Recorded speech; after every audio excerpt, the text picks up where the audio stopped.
Hello everyone, welcome to Rasayan Academy. My name is Jagriti Sharma, and guys, this is our third video in the series of previous year questions on the CSIR net as well as GATE questions, right?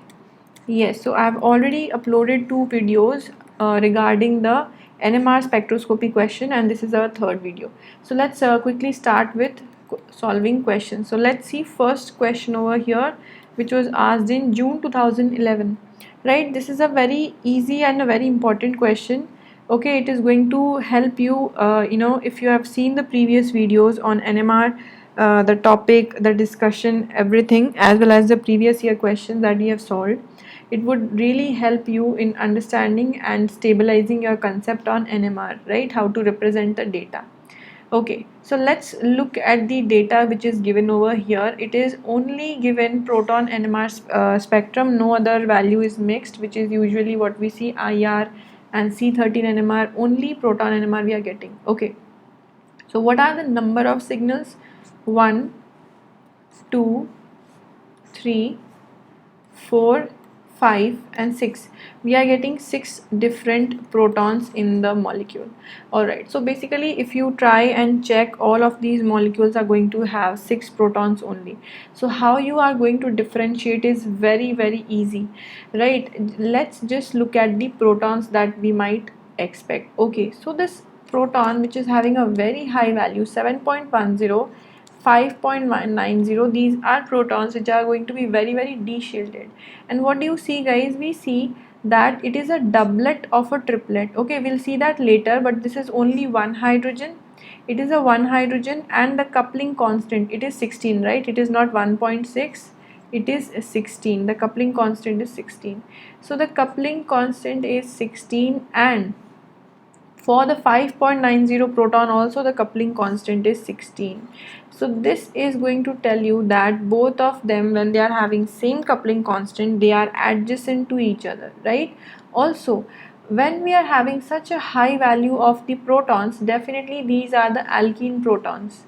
Okay, because in all of these molecules, the most de-shielded proton is going to be the alkene proton itself. Okay, right. And also, when we were talking about in the previous video only, there's a video on coupling constant. I hope that you have seen. If you haven't, please go and check it out.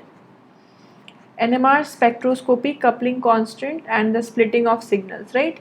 Okay, so in that video we had talked about this, that a trans alkene is going to have approximate value from 15 to 18 hertz for the coupling constant, right? And a cis alkene definitely has a lesser value. How much? It is going to be around 10 to 12 hertz.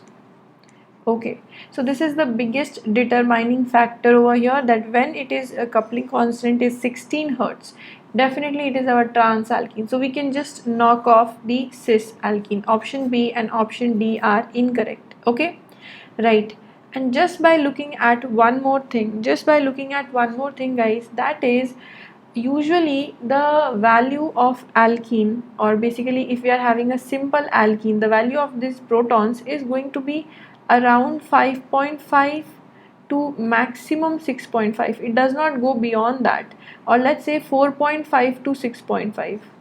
Okay, it does not go beyond that. Okay, so if we are having a value 7.10 higher than 6.5, definitely there is unsaturation like this. Okay, which is basically making this proton over here, the beta proton, it is making it very de-shielded because of this resonance which goes like this. Okay, so this proton over here which is on the beta carbon, definitely it has to be the greatest de-shielded proton as compared to the proton on the alpha carbon. Okay, right. So there one very important determining factor again is that, guys, if we are having the oxygen which is basically close to a double bond, it is going to give the electron density like this. Okay, which means that this proton can never have such a high value 7.10, and neither is this proton going to have such a de-shielded or such a high value, right? They will be more shielded because of resonance by oxygen. So hence we can tick off C. This is again not going to be the answer, okay, because of the electron releasing group this hydrogen will be shielded, and we have to check a de-shielded proton for such a high value, right? Okay, so I hope that you are clear that why A is correct. Now let's match all the other values. So there are only two things by which I gave you the answer. First thing is the coupling constant. I hope that you understand the importance of coupling constant from this video. The coupling constant and the value over here, these two values, these are good enough for you to understand. Anyways, let's move forward. So we have, guys, one more coupling constant over here, which is 7.2 hertz. What is it, what this is for? So let's confirm that we are having two methylene protons. These are two methylene protons having the value 7.2, and they are going to couple with this hydrogen. Similarly, this hydrogen is going to couple with this hydrogen. So that is why, see, both of the hydrogens are different, so they are separately going to follow the n+1 rule. Okay, so this hydrogen, when it splits this one, it's going to give us a doublet, and these two hydrogen, when they split this one alkene hydrogen, they are going to give us a triplet. So that is why this proton over here 7.10 is a doublet of a triplet, as mentioned over here. One coupling constant 16 is for the trans alkene, the other coupling constant is for the CH2 group over here, right? Yes. Now let's check about 5.90. So this is 5.90, and it's again a doublet of a triplet. How is that so? Doublet of a triplet. Okay, so one coupling constant is 16, which is very high, which says that it is going to couple with this proton and it is going to convert it this into a doublet.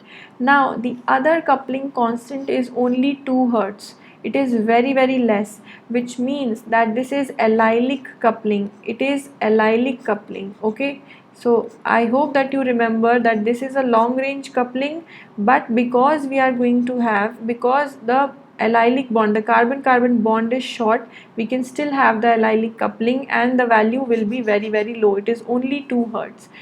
So we are going to get a doublet of a triplet because of this hydrogen and because of the hydrogens over here due to allylic coupling like this. Very well.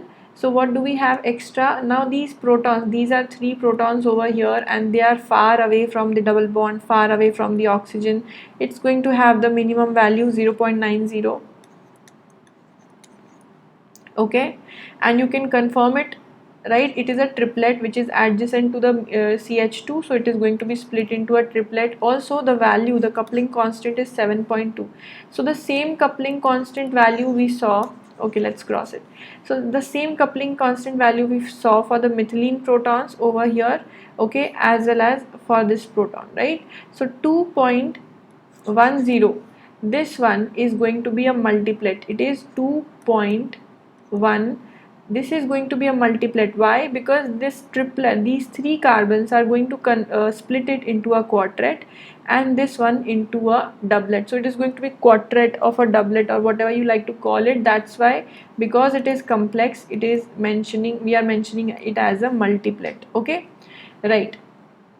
So guys, what are left out are these 2 protons. Definitely they are connected to oxygen. If they are connected to oxygen, it must be between 3.9 to 4.1. Okay, so ये हो गया 4.1 over here, right? 2 hydrogens quartet. Why quartet? Because there is a CH3, 3 protons, n+1 is going to split this into a quartet. Now this proton, these protons over here are going to be 1.25, a little bit higher than this methyl over here. Why? Because this is more closer to oxygen. So 3 hydrogens and J value is equals to 2. So I hope that this is clear to all of you guys, and I would again tell you, if this is not clear, please visit all the previous videos. I have made all the concept videos on NMR. Just go and watch all of them and then you will be able to solve this question by yourself. The answer is option number A with all of the detailed explanation, right? Let's now check out a gate question. So this question is basically a linked answer question in which we are having some data, and from this data we are going to answer 2 questions, 61 and 62. Okay, So an organic compound X C12H16O3 exhibit the following spectral data. IR value is 1720 centimeter inverse. Okay, very well. So 1720 can either be a ketone, either it can be an isolated ketone. Okay, either it can be an isolated ketone, which usually gives around 1720, or it can be a conjugated ester, something like this. Okay, there must be a double bond which is conjugating into the ester. Why? Because a simple ester, or let's say an isolated aliphatic ester, we have the value around 1735 to 1750 centimeter inverse. This is what we have for the aliphatic ester. Okay, so if there is conjugation like this, conjugation into the double bond, then definitely guys the carbonyl frequency is going to decrease and we are going to get approximately around 1720 centimeter inverse, isn't it? Yes. Now if I have rather increased conjugation on the opposite side, let's say I have increased conjugation on the oxygen side, what is happening? Oxygen, which was first of all doing resonance over here, is also doing resonance this side, which is making less resonance in the carbonyl, and the carbonyl frequency is going to increase while the bond order is also increasing. So that would be around 1760 centimeter inverse, or let's say even more than that. Okay, right. So let's now see what do we have. The IR value is 1720. So as I said, either it can be isolated ketone or a conjugated ester. Very well. So let's see. So in all of the option guys, you are able to see that this is an ester, and just now I have told you that if we are having conjugation on the oxygen side, right, then oxygen is going to give resonance over here and the carbonyl frequency is going to increase. So this cannot be 1720. This definitely cannot be 1720. Further, option C cannot be 1720 because of the same reason, oxygen giving resonance into the ring, right? So C and D both are incorrect. Okay, let's now check the proton NMR values. Okay, right. So guys, how many signals do we have? We are having 1, 2, 3, 4, 5 and 6. So these are a lot of values. Don't get overwhelmed by this. Let me just make some space. Alright, what you have to understand is there are two values that we are having for the aromatic protons. Okay, whenever we are having a ring, the value greater than 6.9 or 7 is going to be for aromatic protons. Okay, right. So we have just knocked out C and D because of the IR value. Let's check out. Okay, so there is a differentiating factor. As you can see there, these rings are different. Okay, there is a differentiating factor between these rings. So we are just going to target the aromatic proton and get our answer. How? See, these two protons are adjacent to each other, so they must split each other into a doublet, right? And this one is alone, right? So it is an isolated proton, so it is going to be a singlet. However, in this case we are going to have a singlet because there is no adjacent proton. Singlet, all of these protons are singlet, and there is one more thing, that there is a sigma plane through the molecule, so we are going to get only two proton signals. Only two proton signals for the aromatic proton. Why over here we are not having any sigma bond over here? No, don't confuse between this guys. There is no sigma plane over here. If there was a sigma plane, the methyl should have come over here, not over here. Okay, so there is no sigma plane. So in the question we only have two aromatic protons, and the two aromatic protons are right over here. This is your answer, option number B. So the compound X is option number B. This is such an easy HNMR spectroscopy is the easiest one to attempt. Alright, you just have to have an eye for this. So see, both of these are singlet. And there is one difference. 7.07 is one hydrogen, तो ये हो गया, this is our 7.07, only one hydrogen, and since these two are same, it is going to be 7.58. And there's one more thing that justifies it, that is it is a beta proton to the carbonyl, and definitely the beta protons are going to be much highly deshielded as compared to this value. Okay, yes, so our answer is option number B. Let's also confirm what are the other protons which are given. So I'm just going to clear everything. Again, writing 7.58, 7.07. This is a singlet, this is a singlet. Okay, what about the other protons, guys? Yes, so did you see 4.42, and that is a triplet and for two hydrogens, so definitely it must be connected to oxygen. But we are having two groups connected to oxygen, one is the methyl, one is the CH2. So this methyl can have some values like this, and it must be for three hydrogens. So for three hydrogens we are getting only 3.3.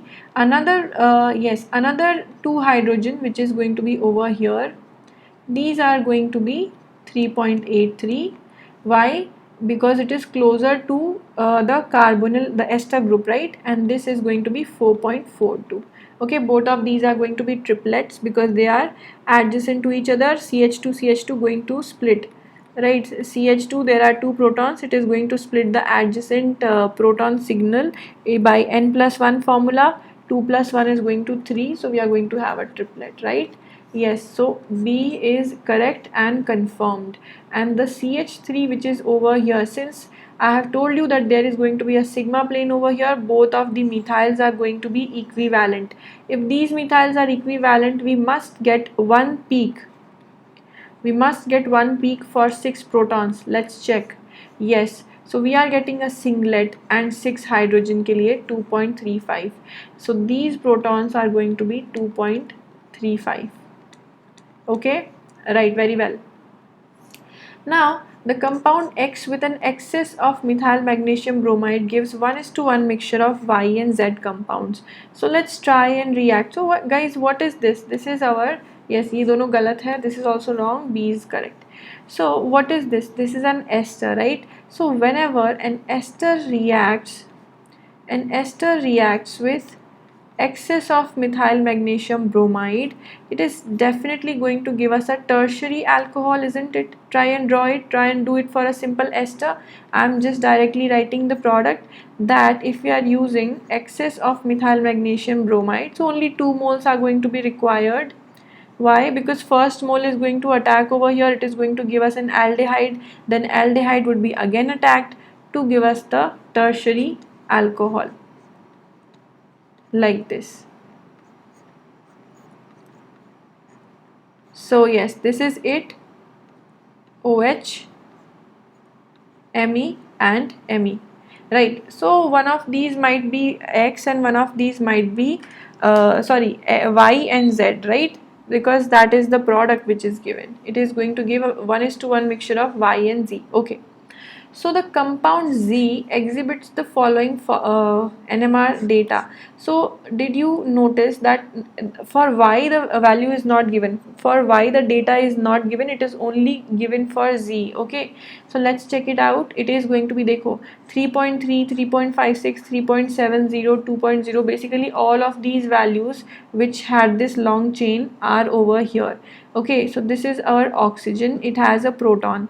So this proton is one hydrogen broad signal. This BS is basically a broad signal. So 2.0 goes for this proton. I hope that this must be higher. ये गलत value दी हुई है. It must have been higher. Okay, right. And these two protons, yes, these two protons are, yes, let's see. Yes, it is a triplet 2 hydrogen and a triplet 2 hydrogen again. Yes, so we can go with this, that both of these are going to be triplets. Let's say this is 3.70 and let's say this is 3.56. Okay, for 2 hydrogens, and let's say this is 3.3 for 3 methyls over here. Okay, and 2.0 for this proton. However, this must have been higher. Okay, because the proton is directly connected to oxygen, whatever. So this is going to be option Z. This is our Z, and definitely this one is Y. Okay, so I hope that you did this by yourself as well, and you get the result as clearly like this, and our answer is option number B over here. You can check it out once again, right? You can stop the video, try to do it by yourself, and then you can check it out again. Okay, and this is going to be Z. This is our Y and this is our Z over here, right? Yes. So I hope guys that this question is clear. It is very important, and this is very scoring. The proton NMR spectroscopy is very scoring for everyone, right? So right, we are going to have another question from GATE 2013. An organic compound Q exhibited the following spectral data. Again, I would request you stop the video and do it by yourself. Right. So what do you see, guys? You see a value 1760 centimeter inverse. So if we are having an ester, just now in the previous question I told you, that is when you are having resonance like this, when you are having resonance from this oxygen towards the side of this alkene, the bond order of the carbon is going to increase, and the frequency is also going to increase for this carbonyl, right? So definitely we must find a system like this. It is going to give us 1760 centimeter inverse, right? Because a normal aliphatic ester, it usually has 1735 to 1750 only, not high as 1760.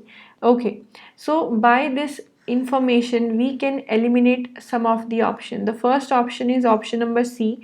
It is a ketone. A ketone usually has a value 1720, which is an isolated ketone. Now there is a double bond in conjugation and there is extended conjugation like this, so this must be around 1650 centimeter inverse. It cannot at all be 1720, not even we are going to think about 1760. Okay, so same thing is going to happen even if this is an ester.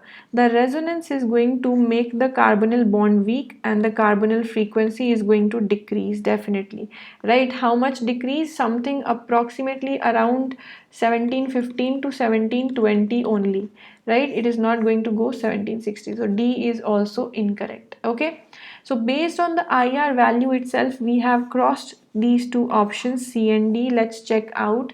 Yes, so we are having this kind of a system over here. Very well, A and B. Now let's move on to proton NMR value. Now what is the difference between these two molecules, guys? The only difference is that the alkene over here is cis and the alkene over here is trans. So how are we going to differentiate between cis and trans? By the coupling constant value. If it is such a high value, J is equals to 16 Hertz, definitely trans is our answer. We are just going to look at the coupling constant and it is trans. It is going to be our answer. Now further let us try to confirm from the proton NMR values that whether we are going with the correct option or not. Let's check it out. So 2.1 is 3 hydrogens, 1.8 is 3 hydrogens again, okay, but they are doublet, and this 2.1 hydrogen, it is a singlet, which means that this is a isolated methyl group. Okay, so it can be this methyl group. This is an isolated methyl group. It is a singlet, so it is 2.1, let's say.